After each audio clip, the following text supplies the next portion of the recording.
नमस्कार दोस्तों, जय श्री श्याम। दोस्तों, पिछला जो वीडियो था डॉक्यूमेंट्स वेरिफिकेशन का, उस वीडियो को देखने के बाद आप क्वेरीज थी, कमेंट्स थे, उनके सीधे सॉल्यूशन डायरेक्ट आपके कमेंट्स के स्क्रीनशॉट के साथ प्रस्तुत हैं, जिससे आपको ही नहीं अन्य जो अभ्यर्थी हैं उनको भी फायदा होगा। ये कॉमन ऐसे पॉइंट हैं जिससे आपका डॉक्यूमेंट्स वेरिफिकेशन संबंधी डर निकल जाएगा। हैं दोस्तों, पहला कमेंट्स है, कॉन्ट्रेक्चुअल हायरिंग रूल्स 2022 में संविदा वालों को भी एक्सपीरियंस और एनओसी की जरूरी है क्या? तो कॉन्ट्रेक्चुअल सर्विस संविदा पे जो सेवा में हैं, जो परमानेंट नहीं है, उनके लिए ये आवश्यक नहीं है।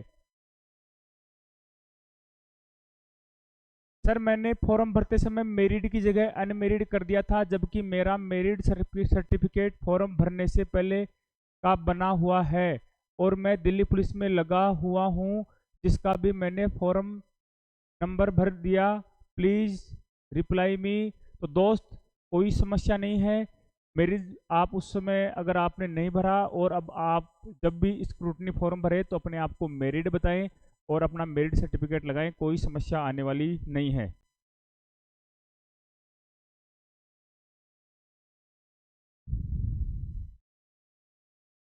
सर, मैंने मेरिट से फॉर्म भरा है, लेकिन मेरे पास मेरिट सर्टिफिकेट नहीं है और मेरा मेरिट मामला भी कोर्ट में डिस्प्यूट है। अब क्या करूं? तो दोस्त, घबराने की कोई ज़रूरत नहीं है। अगर आपका मेरिट सर्टिफिकेट नहीं बना हुआ है तो आप एक शपथ पत्र उसमें दे सकते हैं कि अभी हमारा जो मेरिट में मैटर है वो कोर्ट में विचाराधीन है। इससे आपके नियुक्ति संबंधी कोई प्रभाव नहीं पड़ने वाला है। ठीक है। सर्विस में आने के बाद हाईएस्ट क्वालिफिकेशन का कोई बेनिफिट होता है कि एमए बीएड? सर्विस में आने के बाद में आपकी इन उच्च योग्यताओं का कोई फायदा नहीं होने वाला है। बस आपकी जो योग्यता है उसमें ये ऐड हो जाती हैं। कल न आप कोई और एग्ज़ाम देना चाहते हो, उसमें इन योग्यताओं की ज़रूरत होती है, तो आपको कोई आसानी से एग्ज़ाम दे सकते हो, कोई समस्या नहीं आती है, रिलीव होकर जा सकते हो। ठीक है, तो ऐड करा देनी चाहिए। ये क्वेश्चन बार बार बच्चों द्वारा पूछा जा रहा है, सर 10th की मार्कशीट है पर मेरे पास 10th का सर्टिफिकेट नहीं है। निरंजन जी लेखरा कह रहे हैं। ऐसे ही शेख साहब कह रहे हैं, मेरे मैट्रिक अंक पत्र और प्रमाण पत्र में कोई अंतर बताएं। दोस्तों, जो 2005, 6, 4, 3 इसमें अगर कोई 10th क्लास या 12th क्लास पास करता था, उस समय अंक तालिका जिसे मार्कशीट बोलते हैं वह अलग आती थी और बाद में प्रमाण पत्र आता था जिसे सर्टिफिकेट कहा जाता था। लेकिन क्या है, दोनों को मर्ज कर दिया है, दोनों एक में ही समाहित हैं। अगर आपके पास ये दोनों नहीं है, अलग अलग नहीं है, तो आपकी अंक तालिका पर आप देखना, उस पर लिखा होगा कि अंक तालिका वह प्रमाण पत्र, अंक तालिका वह प्रमाण पत्र। अगर तालिका लिखा हुआ है तो ऐसे में आपको आपका प्राप्त जो पुराना विद्यालय है वहाँ पर जाना होगा और उनसे ये सर्टिफिकेट प्राप्त करना होगा कि मैंने यहाँ से आपके 10th की थी, मेरा सर्टिफिकेट मुझे चाहिए, तो वो आपको उपलब्ध करवा देंगे। सर, मैंने RSCIT का एग्ज़ाम 21 जनवरी 2024 को दिया था और रिजल्ट 26 फरवरी 2024 को आया था, वैलिड हो जाएगा क्या? तो दोस्त, समस्या बनी हुई है। बोर्ड ने स्पष्ट गाइडलाइन जारी कर रखी है कि आप जिस दिन एग्जाम में बैठते हो, मतलब 11 फरवरी को जब एग्जाम में बैठे थे, उससे पहले आपके पास सभी योग्यताएं पूर्ण होनी चाहिए जो क्वालिफिकेशन से संबंधित हैं। तो ऐसे में आपकी संभावना थोड़ी नेगेटिव बनी हुई है। नेक्स्ट है, गुरुजी एक बार सर्टिफिकेट के लिए शपथ पत्र आदि के शपथ पत्रों के फॉर्मेट भी बता देना। शपथ पत्र जो है एफिडेविट है, उनके फॉर्मेट बताने की जरूरत नहीं है। 50 रुपये का स्टाम्प पे एक एफिडेविट बनता है, वो नोटरी पब्लिक वालों के पास पूरे फॉर्मेट बने हुए होते हैं। और जैसे ही आपका स्क्रूटनी फॉर्म आएगा और बाद में आपके दस्तावेजों का सत्यापन होगा, उस समय आपको विभाग भी खुद अवेलेबल करवा देगा। तो ऐसे में इनकी फिलहाल कोई आवश्यकता नहीं है।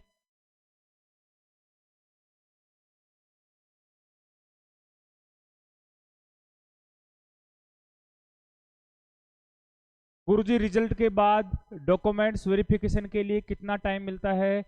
तो आपका जैसे रिजल्ट आ जाएगा उसके बाद में कम से कम 10-12-15 दिन का टाइम आपको आराम से मिलेगा डॉक्यूमेंट्स वेरिफिकेशन के लिए। 10-12 दिन बाद में तो आपको बुलाते हैं, ठीक है। और बुलाने के बाद में अच्छा टाइम मिलता है। पहले तो आपसे स्क्रूटनी फॉर्म भरवाएंगे, स्क्रूटनी फॉर्म भरवाने के बाद आपको फिर बुलाएंगे, तो लगभग महीना भर भी मिल जाता है, कोई समस्या नहीं आती है। नेक्स्ट है मूल निवास 2001 का है, मूल निवास 2013 का है, कोई समस्या आएगी क्या? मूल निवास पुराना चल जाता है, कोई समस्या नहीं आती है। लेकिन आप अब नया वाला जो डिजिटल है वो बनवा लें, 200-300 रुपये खर्च होंगे, लेकिन वर्तमान का जो लेटेस्ट फॉर्मेट है उसमें बनवा लें। उसमें जो आपका मूल निवास होता है उसमें अंतिम तिथि संबंधी कोई समस्या नहीं आती है कि अंतिम तिथि के बाद का बना हुआ है उससे पहले का बना हुआ, उसका कोई वहाँ पे रोल। सर 12th और 10th के सर्टिफिकेट में मैंने बता दिया अंतर क्या होता है, वही है, दोनों अलग अलग होती हैं। जय श्री श्याम। डॉक्यूमेंट्स की पर कॉपी कितनी चाहिए होती हैं? तो देखो डॉक्यूमेंट्स के 4 सेट आपके लगते हैं। 2 सेट तो आपके स्क्रूटनी फॉर्म जो आप बोर्ड में जमा कराते हो वहाँ लगते हैं, और फिर 2 ही सेट आपके जो विभाग आपका डॉक्यूमेंट्स वेरिफिकेशन करेगा उस समय चाहिए होते हैं। Thank you sir for such information and sir battery change करें, माइक में थोड़ा ऐसे लग रहा है। हाँ थोड़ी बहुत समस्या थी, मैंने मेरे स्तर पे थोड़ा समाधान करा है, माइक की प्रॉब्लम आ रही है, लेकिन साथ में पीडीएफ रहता है, आप उससे भी अनुमान लगा सकते हैं, कई बार बीच में आवाज़ रुक जाती है। और समाधान कर रहे हैं। कोई इसे खरीदा था अपने परचेज करा था, उसको भी बोला गया है, तो जैसे और बढ़िया आपको क्वालिटी मिलेगी। फिलहाल के लिए आपसे क्षमा प्रार्थी हैं। नेक्स्ट है आपका, यह है सर EWS 2022-23 का है, कोई दिक्कत होगी या नहीं प्लीज़ बताइए। आपके पास EWS या OBC या कोई सा भी सर्टिफिकेट 2022-23 का है तो पहले बता दूं मैं आपको, जो SC और ST का जो कास्ट सर्टिफिकेट है उसकी वैधता अवधि 1 साल तक होती है, लेकिन अन्य जो कास्ट सर्टिफिकेट हैं, सॉरी, SC और ST का जो कास्ट सर्टिफिकेट है उसका वैलिडिटी, उसकी टाइम पीरियड उसका जीवन पर्यंत होता है, और बाकी जो अन्य कास्ट सर्टिफिकेट हैं आपके MBC है, OBC है, EWS है, वो 1 साल के लिए वैध होते हैं, लेकिन एफिडेविट के साथ, शपथ पत्र के साथ इनकी टाइम पीरियड में 2 साल की ग्रोथ और हो जाती है। ऐसे में ये आपके 3 साल तक काम कर सकते हैं, ठीक है। साथ ही में अगर इन कैटेगरी, जो तीनों कैटेगरी हैं OBC, MBC, ठीक है, और आपके EWS, ये कैटेगरी के लोग उस समय जब फॉर्म भरा था उस समय इन्होंने EWS भर दिया, OBC भर दिया, और उनके पास उस समय सर्टिफिकेट भी नहीं था है, आप अब नया बनवा ले, तो एक उस समय भी एफिडेविट देना पड़ेगा कि जब फॉर्म भरा था उस समय भी मैं इसी कैटेगरी में, समस्या नहीं आने वाली है, ठीक है। ये राहुल कुमार जी हैं, राहुल कुमार जी के थोड़ी विशेष समस्या है, इन्होंने क्या है 2016 में 2015 में इन्होंने 12th करी, 2016 में ग्रेजुएशन के लिए किसी कॉलेज में एडमिशन लिया। एडमिशन लेने के बाद 1 साल तो इन्होंने फर्स्ट ईयर कर ली, फर्स्ट ईयर करने के बाद इनको लगा कुछ डिप्लोमा करते हैं, तो डिप्लोमा करने के लिए इन्होंने कॉलेज छोड़ दिया, पहले 2-3 साल डिप्लोमा करा, फिर वापस बैक हुए, बैक होकर इन्होंने क्या है वापस कॉलेज करी, लेकिन कॉलेज इन्होंने फिर नॉन कॉलेज करी, मतलब प्राइवेट करी, नॉन कॉलेज करी, कॉलेज में नहीं गए, स्वयं पाठी रहे, ठीक है। तो ऐसे में क्या होता है, अगर 1 साल आपने कॉलेज रेगुलर करी, 2 साल नॉन कॉलेज करी, तो फिर आपको नॉन कॉलेज की डिग्री ही मिलती है, आपको स्वयं पाठी ही माना जाता है। तो ऐसे में इनका जो करेक्टर सर्टिफिकेट है, इन्होंने फर्स्ट ईयर में जब एडमिशन लिया था उस समय कॉलेज में जमा कर दिया, अब इनके पास करेक्टर सर्टिफिकेट नहीं है, तो ऐसे में आपका अंतिम शिक्षण संस्थान कौन सा कहलाएगा, आपका जो 12th जहाँ से करी थी वो कहलाएगा, वहाँ वापस जाएं, वो आपको वापस इश्यू कर देंगे करेक्टर सर्टिफिकेट। कोई भी आपका शिक्षण संस्थान है वो आपको कितनी भी बार करेक्टर सर्टिफिकेट इश्यू कर सकता है।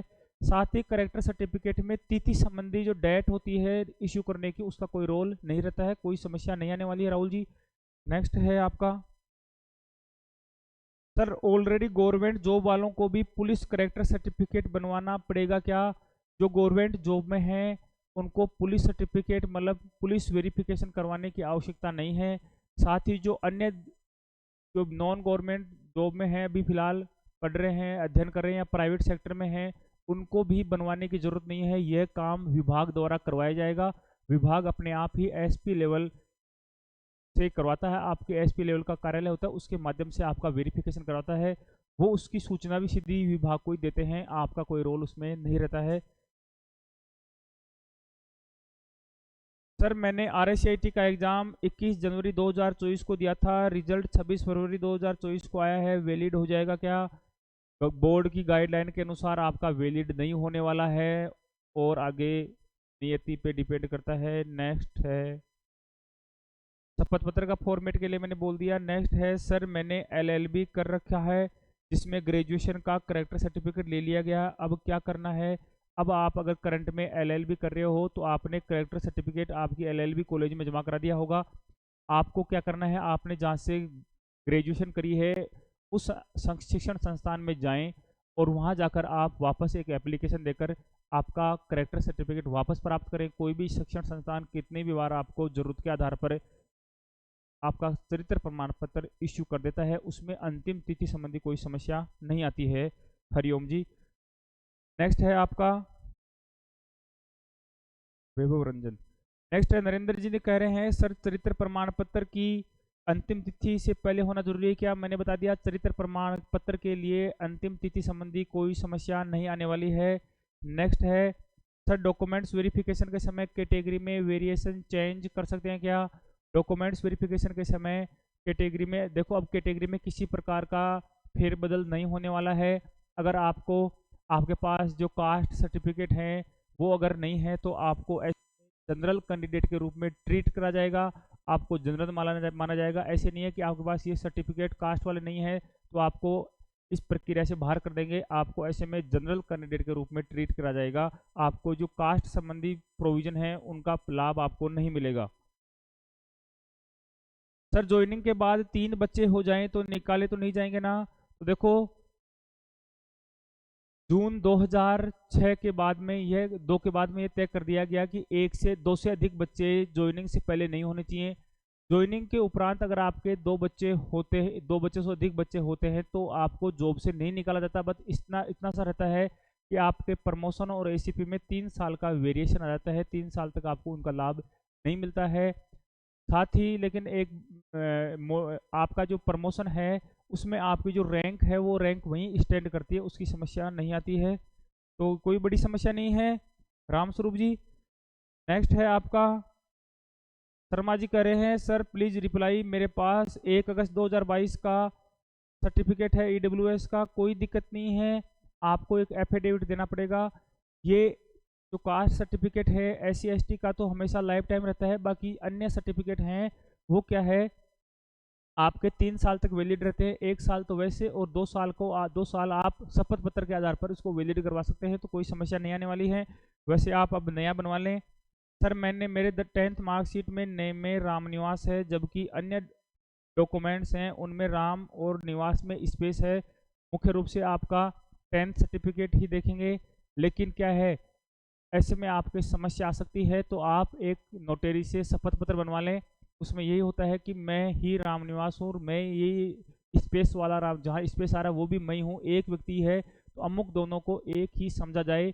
अगर इसमें किसी प्रकार का कोई छल कपट त्रुटि और मेरे द्वारा कोई छद्म व्यवहार पाया जाता है तो इसके लिए मैं जिम्मेदार हूँ। ठीक है, ये को शपथ पत्र देना होता है, उसके बाद में कोई समस्या नहीं आती है। सर कल पैदल श्याम जी की जाकर आया हूँ कि भगवान जी इस बार सिलेक्शन करवा देना। तो रामनिवास जी शर्मा आपको भगवान सफलता अवश्य दिलाएं। हारे का सहारा बाबा श्याम हमारा, अभी फाल्गुन का महीना चल रहा है, बाबा का मेला लग रहा है, सभी तीर्थयात्रियों का तांता लगा हुआ है, भक्तजनों का तांता लगा हुआ है, आप भी दर्शन करें और हम दुआ करेंगे रामस्वरूप जी आपके लिए। रामनिवास जी आपको भगवान आपकी मनोकामनाएं पूर्ण करें, आपको सफलता प्रदान करें। सर एफिडेविट तुरंत देना पड़ेगा या प्रोविजन लिस्ट में रखा जाएगा फिर मैनेज करें? ऐसा कुछ नहीं है मीणा जी, आपको क्या है एफिडेविट छोटे मोटे 1-2 मैटर में ऐसी जरूरत पड़ती है एफिडेविट की तो आप तुरंत ही पास में नोटरी पब्लिक है तो वहाँ पे जाके आप तुरंत बनवा लें और तुरंत ही उसी दिन प्रस्तुत कर दें। बाकी आप उस दिन नहीं बनवा पाते हैं तो क्या है आपको टाइम मिलता है कि 3 दिन के अंदर आपको ये एफिडेविट वापस जमा कराना है, क्योंकि डॉक्यूमेंट्स वेरिफिकेशन आपके 5000 लगभग लोगों का होगा। ऐसे में क्या है कम से कम 15-20 दिन चलने की संभावना है, महीने भर चलने की संभावना है आपका डॉक्यूमेंट्स वेरिफिकेशन का कैंप, तो आप उसे आराम से करा देना, कोई दिक्कत नहीं है। लेकिन वो कराना है, 2-3 दिन के अंदर करवाना होता है। माइक चेंज करने की प्रोसेस कर रहे हैं, सही हो जाएगा यही। ठीक है, नेक्स्ट है सर जूनियर अकाउंटेंट की पोस्ट ब्लॉक लेवल पर कहाँ कहाँ होती हैं, इस पर डिटेल वीडियो, इसके बारे में अकाउंटेंट से रिलेटेड मैटर है जो बाद में बताऊंगा। एक बार जो डॉक्यूमेंट्स वेरिफिकेशन संबंधी है उन्हीं कमेंट्स के बारे में बताता हूँ। मेडिकल कैसे होता है, मेडिकल के लिए कोई विशेष प्रयास, कुछ विशेष ऐसे नहीं है। आपको क्या है, खुद को ही मेडिकल करवाना होता है। आपका जो जिला लेवल का अस्पताल होता है वहाँ से आपको पूरी जांच करवानी होती है। फिर आपके वहीं पे CM एंड HO का ऑफिस होता है, उनके क्या है साइन करवाने होते हैं। ठीक है, वो ही आपको फिर ज्वाइनिंग के समय प्रस्तुत करना होता है। कार्य ग्रहण करते समय जैसे ही आपको विभाग अलॉट करेगा, कार्यालय अलॉट करेगा DTA, तो वहाँ जाकर आपको आपका जो DDO होगा, कार्यालय अध्यक्ष होगा, उसको प्रस्तुत करना होता है। तो ऐसे में जो मेडिकल संबंधी समस्या है वो आपकी कोई समस्या नहीं है।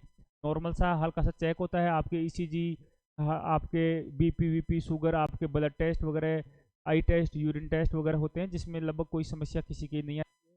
मतलब मेडिकल के चक्कर में कोई किसी को नहीं निकाल के संदर्भ में निश्चिंत रहें। सर CCC वाला मामला क्लियर करो। दोस्त, जो CCC आपको बता दूं, आपको पता होगा कि जो RSCIT का जो कोर्स है वो राजस्थान में ही मान्य है और राजस्थान लेवल की भर्तियों में ही चलता है। सेंट्रल लेवल पर ये काम नहीं करता है। अगर सेंटर की कोई एग्जाम राजस्थान का अभ्यर्थी देना चाहता है या अन्य स्टेट की देना चाहता है तो उसे CCC सर्टिफिकेट करना आवश्यक है। सामान्य फीस 500-700 रुपये की फीस में हो जाता है। उसका सिलेबस भी RSCIT की सिलेबस के समान सा है। तो दोस्त, ये एक सेंट्रल गवर्नमेंट द्वारा कराया जाता है। इस सर्टिफिकेट की वैल्यू RSCIT के इक्विवेलेंट है। अधिकतर राज्यों में इसे मान्यता भी दी गई है। ठीक है, लेकिन राजस्थान में थोड़ा सा मैटर पेचीदगी है इस मैटर को लेकर। इसके बारे में मैं पूरी तरह से खुद आश्वस्त नहीं हूँ। मैं, मेरे साथ के कुछ लगे हुए हैं सहायक लेखाधिकारी बोर्ड में, उनके माध्यम से आज या कल मैं बात करके इस मामले में क्लियर करूंगा। अगर मेरे को कुछ ऐसा मिलता है तो आपको जरूर सूचित करूंगा। फिलहाल के लिए कोई श्योरिटी नहीं है, यही कह सकते हैं करना चाहिए और चलेगा। अभी आप किस पोस्ट पर कार्यरत हो? तो दोस्त, मैं अभी सहायक लेखाधिकारी second, assistant accounts officer second के पद पर कार्यरत हूँ। इसके बाद में हमारा प्रमोशन WO फर्स्ट पे होता है, फिर बाद में अकाउंट्स ऑफिसर पे होता है जो RAS में सर्विस आती है। RAS की जो एग्जाम होती है उसमें प्रॉपर सर्विस आती है। सर, मेरे ऊपर दहेज का केस लगा हुआ है जो अभी कोर्ट में विचाराधीन है। मेरी ज्वाइनिंग में प्रॉब्लम आ सकती है क्या, जबकि मैं पहले से राजकीय सेवा में हूँ? तो महिपाल जी, आपके ऐसी कोई समस्या नहीं आने वाली है। आज के लिए मैटर सामान्य हो गए हैं। ठीक है, तो आप चिंता न करें, आपकी ज्वाइनिंग हो जाएगी आसानी से, कोई दिक्कत इस मैटर में नहीं। आप पर आरोप सिद्ध नहीं होता है, आप गिल्टी नहीं होते, तब तक कोई दिक्कत नहीं होने वाली है। नेक्स्ट है आपका क्वेश्चन है सर, मेरा RSCIT का रिजल्ट एग्जाम के बाद का है, इसके बारे में मैंने बता दिया। बोर्ड की गाइडलाइन के आउट है।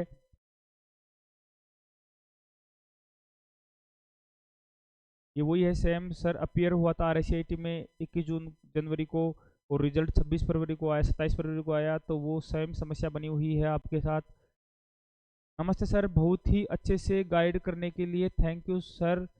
सर, टाइम कितना मिलता है डॉक्यूमेंट्स वेरिफिकेशन के लिए रिजल्ट आने के बाद? पहले तो आपको बहुत बहुत धन्यवाद।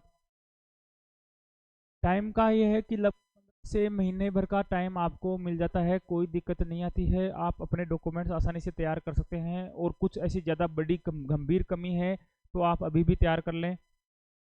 सर, सेंट्रल गवर्नमेंट एम्प्लॉय को डिपार्टमेंट NOC नहीं देता है और NPS खाता खुलवा रखा है। ए- इस केस में क्या करना पड़ेगा? जूनियर अकाउंटेंट एप्लीकेशन में भी शो नहीं हो रहा। तो दोस्त, कोई दिक्कत नहीं है। आप सेंट्रल गवर्नमेंट एम्प्लॉय हैं तो आपकी सर्विस राजस्थान गवर्नमेंट में काउंट नहीं होती है। आपको रिजाइन देना पड़ता है, रिजाइन देकर यहाँ आप कार्य ग्रहण करें। ठीक है, और साथ में आपका जो NPS अकाउंट है उसकी भी समस्या नहीं है। वर्तमान में राजस्थान में ओल्ड पेंशन स्कीम, पुरानी पेंशन स्कीम बहाल हो गई है। उसके तहत जो NPS की न्यू पेंशन स्कीम के तहत जो क्या है आपकी कटौती की जा रही थी 10% सैलरी की, वो अब बंद हो गई है। अब आपको NPS खाते की आवश्यकता नहीं है। लेकिन जैसे ही मान लो रीओपन भी अगर गवर्नमेंट NPS अकाउंट को करती है तब भी आपकी कोई समस्या इससे नहीं आने वाली है, यही अकाउंट आपका काम आ जाएगा। नेक्स्ट है, मेरी क्लास 10th की मार्कशीट में मेरे नेम में मिस्टेक है, और सभी डॉक्यूमेंट्स में सही है, मुझे क्या करना चाहिए? आपको तुरंत प्रभाव से जिस बोर्ड आरबीएससी या आपने सीबीएसई जहाँ से आपने 10th करी है वहाँ संपर्क करें और आपको अपने नाम में करेक्शन करवाना चाहिए, नहीं आपकी समस्या आ सकती है। ठीक है, समस्या आएगी तो फिर आपको वही एफिडेविट देना पड़ेगा, 10-15 दिन का आपको टाइम दे सकते हैं कि इतने दिन में आप सही करवा के लाओ। जो 10th का सर्टिफिकेट है वो काफी सर्टिफिकेट बदलाव होगा, आगे भी आपकी दिक्कत आ सकती है, तो इसको आप तुरंत प्रभाव से सही करवा लें। सर डिग्री सर्टिफिकेट नहीं है, अंडर ग्रेजुएट की मार्कशीट से काम चल जाएगा क्या? काम किसी से नहीं चलेगा। आपको जहाँ से जिस यूनिवर्सिटी से आपने अंडर ग्रेजुएट करा है वहाँ जाएं और वहाँ से आप डिग्री प्राप्त करें। अगर डिग्री उपलब्ध नहीं है तो देखो कुछ बच्चों को समझ में नहीं आ रहा सर डिग्री और मार्कशीट क्या होती है। डिग्री में आपके अंक, डिग्री में आपकी डिग्री को आपकी उपाधि बोलते हैं। उपाधि में क्या होता है कि आपके जो भी डॉक्यूमेंट्स वगैरह जो आपने पास करी है एग्जाम, उसकी उपाधि दी जाती है कि आपको बैचलर ऑफ आर्ट्स की उपाधि दी जाती है, आपको मास्टर ऑफ आर्ट्स की उपाधि दी जाती है। ऐसे एक शानदार डॉक्यूमेंट्स होता है जो यूनिवर्सिटी द्वारा दिया जाता है। लेकिन जिनके पास डिग्री नहीं है और उनकी डिग्री अभी बनकर नहीं आई है तो वो क्या करें, ऐसे में प्रोविजनल डिग्री बनवा लें। प्रोविजनल डिग्री क्या होती है? प्रोविजनल डिग्री एक हल्का सा ग्रीन कलर का पेज होता है जो आपके करेक्टर सर्टिफिकेट के जैसा होता है, उस पर ही आपको प्रमाणित कर देते हैं कि इन्होंने यहाँ पर यह पढ़ाई करी है और इनको इसकी उपाधि दी गई है, उसको प्रोविजनल डिग्री कहते हैं। वो एक ही दिन में बन जाती है, 100-150 रुपये जमा करती है यूनिवर्सिटी और आपको बनाकर दे देती है। तो ऐसे में कोई दिक्कत नहीं है, आप आराम से मस्ती जोन में रह सकते हो। नेक्स्ट है सर, मैं अभी फॉरेस्ट गार्ड के पद पर हूँ, मुझे रिजाइन करना पड़ेगा क्या डॉक्यूमेंट्स वेरिफिकेशन के लिए? तो दोस्त आपकी और मेरी कहानी सेम है। जब मैंने जूनियर अकाउंटेंट की एग्ज़ाम दी थी तो मैं भी फॉरेस्ट गार्ड वन रक्षक के पद पर जयपुर कार्यरत था। आपको रिजाइन नहीं देना पड़ता। अगर कोई भी चाहे फॉरेस्ट गार्ड हो या अदर एम्प्लॉय, राजस्थान गवर्नमेंट का कोई एम्प्लॉय है, वो प्रोबेशन में नहीं है, प्रोबेशन में नहीं है तो उसे रिजाइन नहीं देना है। आप रिलीव होकर आप कार्य ग्रहण करें ताकि आपको पिछली सर्विस का लाभ मिल सके, आपकी छुट्टियां और मेडिकल ऐड हो सके, और साथ में आपको जो प्रोबेशन पीरियड है उसमें जो वर्तमान में जिस पद पर आप काम कर रहे हो उसकी 2 साल तक आपको तनख्वाह मिलती है। आपको प्रोबेशन में भी पूरी तनख्वाह आपको पिछले पद की, जिस पद पर आप पहले थे, जैसे ये वन रक्षक थे तो उस पद की तनख्वाह इनको मिलती रहेगी 2 साल तक। ठीक है, तो कोई समस्या नहीं है, आपको रिजाइन नहीं करना है। अगर आप प्रोबेशन में हो तो रिजाइन करने से भी कोई फर्क नहीं पड़ने वाला। नेक्स्ट है, और सर जो स्टूडेंट रेगुलर नहीं है वो कहाँ से लाएगा करेक्टर प्रमाण पत्र? दोस्त मेरी भी कहानी सेम थी। मैंने 12th तक तो रेगुलर करा, उसके बाद में कॉलेज मैंने नॉन कॉलेज बीए करा है राजस्थान यूनिवर्सिटी से। नॉन कॉलेज रहा, स्वयं पाठी रहा। ऐसे में जो 12th जहाँ से जो अंतिम शिक्षण संस्थान कौन सा था, 12th था, वहीं से ही करेक्टर सर्टिफिकेट मिलेगा, वही आपको काम में लेना है। तो आपके पास अगर नहीं है तो आप करेक्टर सर्टिफिकेट 12th की जहाँ से की थी उस स्कूल में जाएं, वहाँ से प्राप्त करें। धन्यवाद। नेक्स्ट है आपका विक्रम जी चौधरी कह रहे हैं, सर डिग्री सर्टिफिकेट ज्वाइनिंग के बाद अवेलेबल करवा सकते हैं क्या? सर्टिफिकेट कॉलेज में मिस प्लेस हो गया और यूनिवर्सिटी से डुप्लीकेट इशू करने में 3 मंथ लग जाते हैं। आपको उसका डुप्लीकेट की आवश्यकता नहीं है, उसकी एक प्रोविजनल बनती है। प्रोविजनल में लगे एक हल्का सा कागज बनता है, वो 100 रुपये लगती है फीस, और आपको तुरंत दे देते हैं, सेम डे दे देते हैं, वो चल जाता है, उससे कोई समस्या आपके नहीं आती है। तो वो प्रोविजनल डिग्री बनवा लें, वो मान्य है। नेक्स्ट है सर, आपकी साउंड बीच बीच में जारी है मुझे पता है, लेकिन अब आपको थोड़ा बहुत एडजस्ट करना ही पड़ेगा। सर मैं जोधपुर डिस्कॉम में हूँ, मैंने फॉर्म में स्टेट एम्प्लॉय वाला यस कर रखा है, अब कोई प्रॉब्लम तो नहीं होगी ना? कोई दिक्कत नहीं आएगी। आपको स्टेट एम्प्लॉय होने का कोई लाभ यहाँ पे मिल रहा नहीं है। आप अगर मिनिस्ट्रियल एम्प्लॉय के रूप में यस करते तो आपको हटा देते बाद में, कोई समस्या नहीं आने वाली है आपको इससे।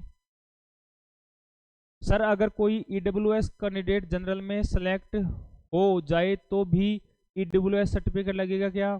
अगर कोई कैंडिडेट जो आपके SC ST OBC general EWS इनमें है और उसका सिलेक्शन जनरल में हो जाता है और उनके पास ये सर्टिफिकेट उपलब्ध नहीं है और उसने पहले आयु संबंधी छूट नहीं ली है इन सर्टिफिकेट के आधार पर, तो फिर उसको ऐसी इस सर्टिफिकेट की कोई आवश्यकता नहीं है। लेकिन आपको क्यों जनरल में ट्रीट करा जाएगा, लेकिन आपके पास अवेलेबल है तो आपको जमा करवा देना चाहिए। सर मेरा ओबीसी सर्टिफिकेट 2000 दिसंबर 17 का बना हुआ है और अब रीन्यू करवाया है। जूनियर अकाउंटेंट के डॉक्यूमेंट्स वेरिफिकेशन में प्रॉब्लम होगी क्या? कोई प्रॉब्लम नहीं होने वाली है, निश्चिंत रहें। अब आप नया बनवा चुके हैं और आपको क्या है, 1 साल पुराना एक शपथ पत्र बनाना पड़ेगा कि जब मैंने अप्लाई करा था उस समय भी मेरे आय के स्रोत यही थे, मैं क्रीमिलेयर से ऊपर नहीं था। ये प्रमाणित करवा के आपको एक शपथ पत्र देना होगा, उसके बाद में कोई दिक्कत नहीं आएगी। मूल निवास 2001 का है, मूल निवास 2013 का है, कब का भी हो मूल निवास आप लेटेस्ट बनवा लें। मूल निवास की अंतिम तिथि का आपके डॉक्यूमेंट्स वेरिफिकेशन में कोई फर्क नहीं पड़ने वाला। नेक्स्ट है सर, RSCIT सर्टिफिकेट में फादर के नेम के साथ सरनेम नहीं लगा हुआ है, बाकी सारे डॉक्यूमेंट्स में लगा हुआ है, तो क्या प्रोसेस रहेगा? RSCIT के सर्टिफिकेट में अगर फादर्स नेम में कोई मिस्टेक है तो इग्नोरेबल है, कोई दिक्कत आपके नहीं आने वाली है। ठीक है, फिर भी अगर आपको डॉक्यूमेंट्स वेरिफिकेशन के समय ये बोलते हैं कि आपके फादर्स नेम में मिस्टेक है, तो वैसे तो आप सेटिस्फाई कर सकते हो उनको। अगर नहीं होते हैं तो कुछ नहीं है, एक छोटा सा शपथ पत्र बनाना पड़ेगा, वही कि जो मेरे पिताजी का नाम इसमें अंकित है उसमें थोड़ी त्रुटि है, उसे ये समझा जाए। अगर इसमें किसी प्रकार का छल कपट पाया जाता है तो इसके लिए पूरी तरह दोषी मैं ठहराया जाऊंगा, ये लिखकर आप संतुष्ट कर सकते हैं। सर अभी मैं बिजली विभाग में मीटर रीडर के पद पर कार्यरत हूँ, मेरे जूनियर अकाउंटेंट में 60% बन रहे हैं, बहुत अच्छे बन रहे हैं, आपका आसानी से सिलेक्शन हो जाएगा। मुझे NOC डॉक्यूमेंट्स वेरिफिकेशन के समय चाहिए या ज्वाइनिंग के समय? तो हितेश जी, आपको जो NOC है वो डॉक्यूमेंट्स वेरिफिकेशन के लिए समय चाहिए, आपको ज्वाइनिंग के समय केवल हेल्थ सर्टिफिकेट लेके जाना होता है और आपके कार्यालय के द्वारा आपके जो ज्वाइनिंग ऑर्डर हैं वो ले जाने होते हैं। उस समय आपको इन सभी दस्तावेजों की आवश्यकता नहीं होती है, तो ये सभी आपको डॉक्यूमेंट्स वेरिफिकेशन के समय चाहिए। सर मेरे कास्ट सर्टिफिकेट में फादर नेम हरि सिंह और मार्कशीट में स्पेस देकर हरि सिंह है, कोई समस्या आएगी क्या? वैसे तो कोई समस्या नहीं आने वाली है, लेकिन आपको जब पता चल गया कि थोड़ी सी प्रॉब्लम है, त्रुटि है, तो आप एक नया बनवा लें जिसमें यह संशोधन हो जाए, तो कोई दिक्कत नहीं आएगी। सर डिस्ट्रिक्ट कैसे मिलेगा, ये सब पर एक नया वीडियो बाद में बनाएंगे। सर मेडिकल कैसे होता है ये मैंने बता दिया है आपको। ये CCC सर्टिफिकेट का है, CCC सर्टिफिकेट के बारे में मैंने बता दिया पहले, फिर भी और कुछ नया मिलेगा तो मैं आपको वापस उपलब्ध करवाऊंगा। प्रमोशन के बारे में पूछ रहे हैं, प्रमोशन के बारे में और जो अन्य जूनियर अकाउंटेंट संबंधी मैटर है, ये फिलहाल स्क्रीनशॉट्स के जो क्वेश्चंस आंसर्स थे वो क्या आपके डॉक्यूमेंट्स वेरिफिकेशन के को लेकर जो आपकी समस्या थी उन पर ही आधारित थे। ठीक है, तो दोस्तों ऐसे में कोई चिंता की समस्या आपको नहीं है, ज़्यादातर मौलिक समस्या यही थी कि मूल निवास, तो मूल निवास कब का ही बना लो, कोई दिक्कत नहीं है। आपके जाति प्रमाण पत्र हैं वो आपके पास उपलब्ध नहीं है तो अब नया बना लो और बाद में आपको शपथ पत्र पेश कर देना, कोई दिक्कत नहीं आने वाली है। करेक्टर सर्टिफिकेट आप जिस अंतिम शिक्षण संस्थान से रेगुलर थे वहाँ से बनवा लो, कोई दिक्कत नहीं आने वाली है, आराम से आसानी से आपका काम हो जाएगा। जो गवर्नमेंट सर्वेंट हैं उनको NOC वगैरह अनापत्ति प्रमाण पत्र वो लेना है, वो डिपार्टमेंट से अभी लेना है, जैसे डॉक्यूमेंट्स वेरिफिकेशन के लिए आपका कॉल आए उस समय आपको वो अप्लाई करना है, तब आपको मिलना चाहिए, वो आपको प्रेजेंट वहाँ पे करना पड़ेगा। ठीक है, तो ये मोटे मोटे यही थे। पुलिस वेरिफिकेशन डिपार्टमेंट खुद करवाता है, उसमें अपना आप काम नहीं है। स्वास्थ्य प्रमाण पत्र जो है वो आपको ज्वाइनिंग के समय बनवा कर ले जाना है, 1 दिन का प्रोसेस होता है, पूरी जांच होती है आपकी, छोटी मोटी जांच में भी कोई विसंगति आती है तो कोई समस्या इसमें ज्वाइनिंग के लिए नहीं आती है, आप आराम से निश्चिंत रहें, मेडिकल के लिए कोई दिक्कत आपके नहीं आएगी। और RSCIT का सर्टिफिकेट है उसकी समस्या बनी हुई है, वो बनी रहेगी, उसके लिए तो बोर्ड पर डिपेंड है, बाकी बोर्ड ने तो साफ कर रखा है उस समय तक योग्य होने चाहिए, 11 फरवरी तक आपके पास सभी योग्यताएं आपकी होनी चाहिए। ऐसे में संशय बना है आपकी दिक्कत आ सकती है। साथ में जो आपके ये मूल निवास हैं तो कभी भी जारी करवा लो, इनकी कोई दिक्कत नहीं है। अगर आपके अंक तालिकाओं में मिस्टेक है, नाम में अगर बदलाव करवा सकते हो तो बदलाव करवा लो, बाकी शपथ पत्र के आधार पर भी काम चल जाता है। धन्यवाद।